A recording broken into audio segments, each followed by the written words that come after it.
C'est l'heure du Journal de l'Afrique. Soyez les bienvenus sur France 24. À la une ce soir, un anniversaire sous tension au Kenya. Un an jour pour jour après les manifestations antigouvernementales, des milliers de manifestants sont descendus dans les rues de plusieurs villes du pays. Au moins 16 personnes ont été tuées par balles lors d'affrontements avec la police. Nous serons à Nairobi dans ce journal. Célébration en grande pompe au Mozambique. Le pays fête ses 50 ans d'indépendance. Pour l'occasion, au moins 32 chefs d'État ont confirmé leur présence à la cérémonie. Retour sur cette guerre contre la colonisation portugaise qui sera à l'origine de la révolution des œillets.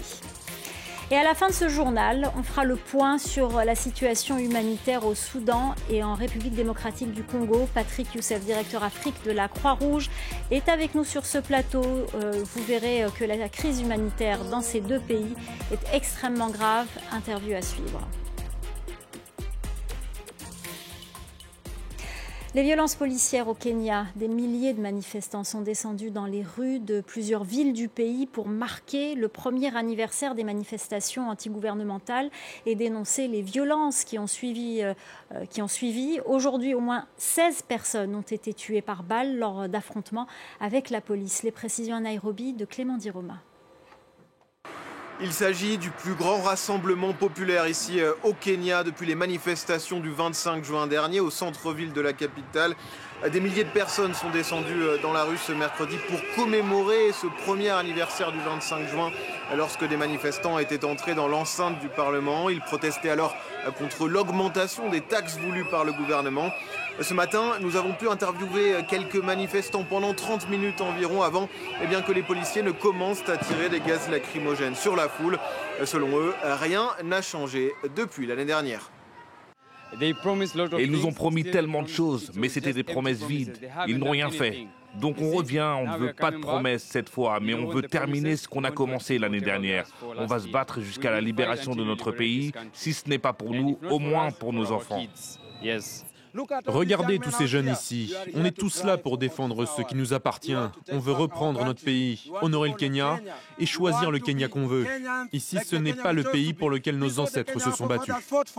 Les manifestations ont continué toute la journée dans la capitale, mais aussi dans plusieurs villes du pays. Dans l'après-midi, le gouvernement a même imposé aux télévisions l'arrêt de la couverture en direct des rassemblements. La plupart des médias n'ont pas respecté cette règle et ont maintenu leurs signaux. Enfin, ces dernières semaines, il y avait déjà eu de plus petits rassemblements pour protester contre la mort d'un blogueur critique des autorités, tué pendant sa garde à vue dans un poste de police ici, à Nairobi. Et ce que les manifestants ont souhaité dénoncer ce mercredi, c'est l'impunité de ces violences policières. Un an après ces manifestations massives qui ont coûté la vie à 19 personnes, le gouvernement garde le silence et les violences policières se banalisent. Clément Diroma et Olivia Bizot. Jamil Longton et ses deux frères ont disparu en août 2024, à une centaine de mètres de leur domicile. Allons à l'endroit où nous avons été enlevés. Ils racontent avoir été cagoulés, menottés, puis emmenés vers un lieu inconnu où ils ont été détenus dans une cellule. J'ai été battu pendant les 2 premiers jours et mon frère a été battu pendant 32 jours. On nous frappait pour qu'on dénonce les personnes qui finançaient les manifestations. Mais on leur a dit qu'il n'y avait aucun financement derrière tout ça, que les gens en avaient juste marre du gouvernement. Entre juin et juillet 2024, pendant les manifestations, au moins 60 personnes ont été tuées et des dizaines d'autres détenues illégalement, selon la Commission kenyane des droits humains. En juin dernier, une critique du gouvernement est morte en garde à vue, déclenchant une nouvelle vague de protestations qui a une fois encore dégénéré. C'est ici que 2 personnes ont été abattues. Ce militant affirme avoir été visé par les policiers. Je ne sais pas si la balle m'était destinée, mais autour de moi, un homme a été touché dans le dos, un autre à la jambe. Ça veut dire qu'on travaille dans un environnement très dangereux. La situation politique actuelle est au centre des préoccupations d'Amnesty International. L'ONG y voit un retour aux méthodes du régime autoritaire de l'ex-président Moi, en place de 1978 à 2002. On observe des enlèvements, des exécutions extrajudiciaires, une surveillance accrue, une répression des voix dissidentes. Tous ces signes rappellent ce qu'il se passait à l'époque. La police kenyane n'a pas répondu à nos demandes d'interview. Selon Human Rights Watch, les policiers impliqués dans des violences contre des manifestants sont rarement poursuivis. Jusqu'ici, aucun n'a été condamné. On part à présent au Tchad. La situation est préoccupante à l'intérieur du pays. Des conflits intercommunautaires se multiplient. Les missions gouvernementales dans les provinces touchées sont nombreuses mais ne donnent pas de résultats. Les précisions de notre correspondante à N'Djamena, Ghislaine Alataroum. Un mois, 4 massacres et plus de 80 morts, 42 à Mandakao dans le Logone oriental, 16 à Moulou dans le Wadaï, 17 à Oregomel dans le Mayo-Kébi ouest et 6 à Tamara dans le Salamat.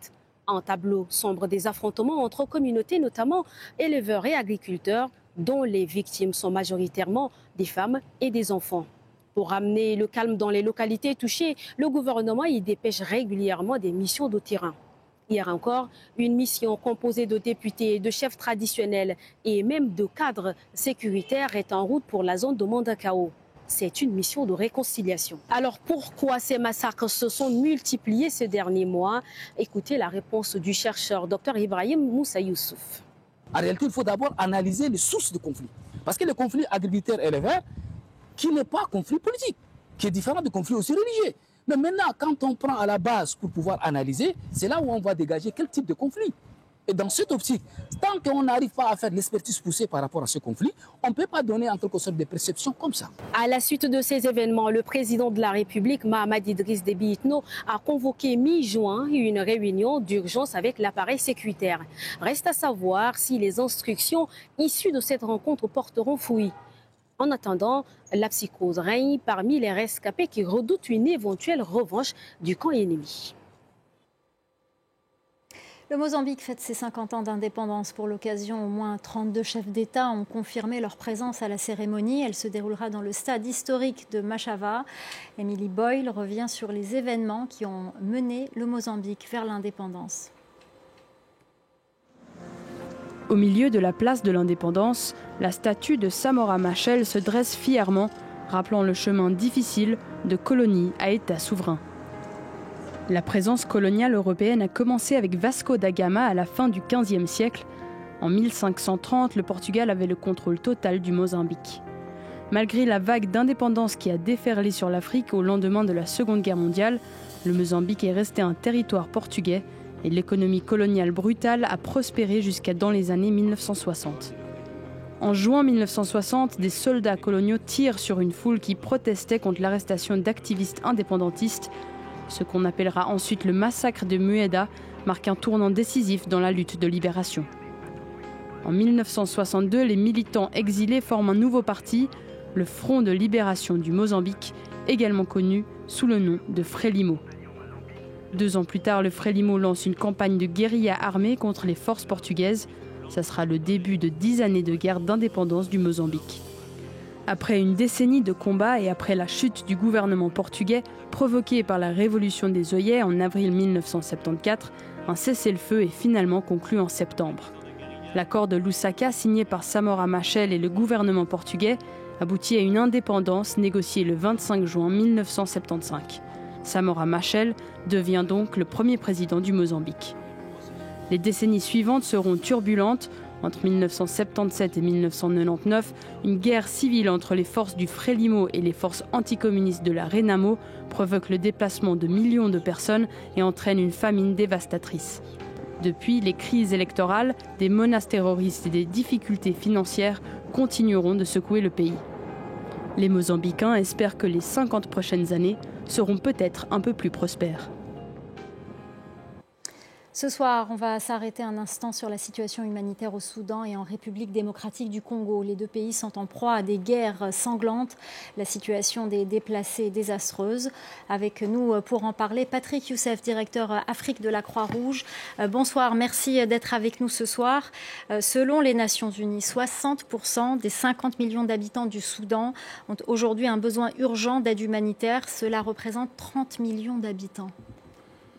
Évidemment, je ne peux confirmer que ces chiffres qui sont effectivement non seulement qui parlent de la réalité, mais aussi qui expliquent pourquoi, après 2 ans de conflit, on ne peut qualifier cette situation que de désastreuse. Effectivement, on parle de 13 millions de personnes qui ont quitté leur foyer pour s'installer à l'intérieur du pays parce qu'ils n'ont simplement pas les moyens de voyager à l'extérieur. Il y a 4 millions de personnes réfugiées, donc aux alentours et voire encore plus loin du Soudan, mais aussi une situation où 80% des hôpitaux, donc les services de soins et de santé, sont à l'arrêt.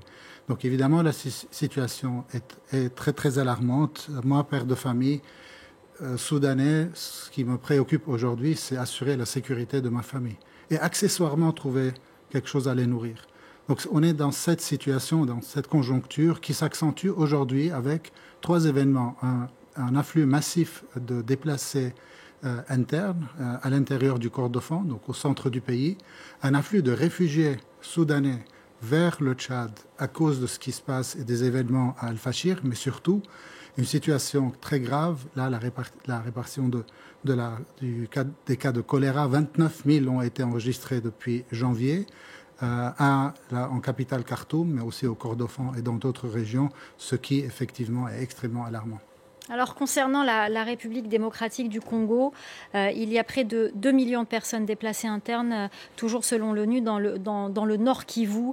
Quelle est la situation dans l'Est de la RDC ? L'Est de la RDC, effectivement, a subi, comme vous l'avez certainement suivi, une situation également très alarmante de conflits armés. Et donc, la situation reste extrêmement précaire, une situation qui est qualifiée par une très mauvaise protection des populations civiles. Les populations ne se sentent pas à l'aise, ne se sentent pas en sécurité. La même chose, on peut parler d'une crise structurelle où les centres de santé peinent effectivement à répondre à tous les besoins qui le sont ouverts. Et c'est pour ça qu'on a mené effectivement une évaluation de 109 centres de santé dans le nord et le sud Kivu et qui démontre que 70% de ces centres de santé manquent de médicaments. Le nombre de consultations pour du soutien psychologique à cause des violences sexuelles a augmenté par 7.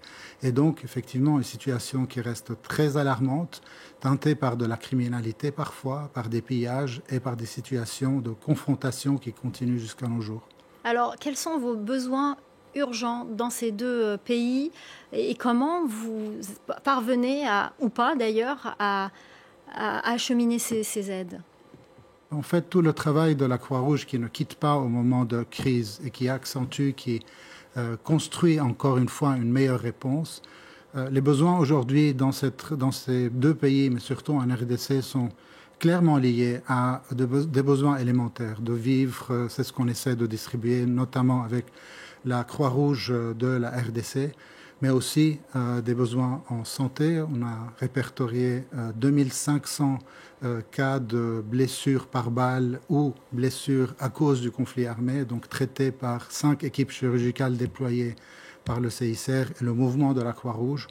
Et puis, il y a des besoins, effectivement, de sécurité, comme je vous l'ai dit. La source numéro 1 de problèmes à toute la population aujourd'hui, c'est l'insécurité. C'est le manque d'accès à la banque, aux services de base. Et là, l'importance de se focaliser vraiment sur ce qui est important, c'est de maintenir les services de base dans la région du Goma, mais aussi à Bukavu, Beni et Bunia et tout l'est du Congo.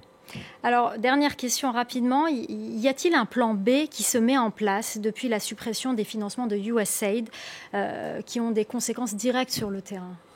Mais il n'y a pas de plan B à tout prix à ce stade. Il y a effectivement des réflexions qui sont menées au niveau des Nations Unies. Au niveau de la Croix-Rouge, on maintient effectivement un plan de réponse aux urgences, un plan de réponse comme nous l'avons mené dans plus de 300 sites aujourd'hui en Afrique, avec une réponse qui, d'une part, aide les populations à rester, à renforcer leur résilience et effectivement à ne pas quitter leur logement quand ils ont la capacité et la sécurité le permet.